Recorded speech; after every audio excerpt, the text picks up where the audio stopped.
Past perfect tense in environmental reflections.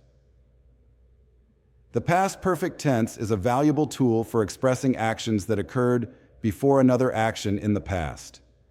In the context of environmental reflections, this tense can be used to discuss events that happened prior to a specific point in the past, highlighting the importance of historical actions in shaping the current state of the environment.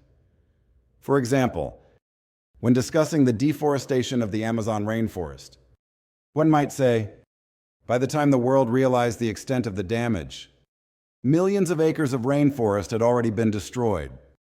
In this sentence, the past perfect tense, had already been destroyed, emphasizes that the destruction of the rainforest occurred before the realization of its full impact.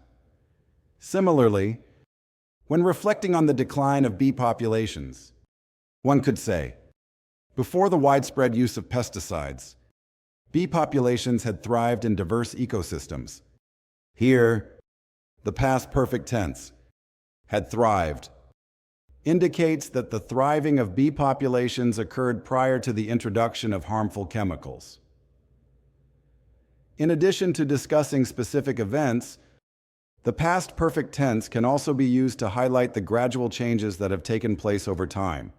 For instance, when considering the rise in global temperatures, one might state, over the past century, greenhouse gas emissions had steadily increased, leading to a rise in average temperatures. In this example, the past perfect tense, had steadily increased, reflects the gradual buildup of emissions before the temperature rise. Overall, the past perfect tense is a powerful tool for conveying the sequence of events in environmental reflections. By using this tense effectively, ESL students can enhance their writing skills and communicate the complex relationships between past actions and their current environmental impact.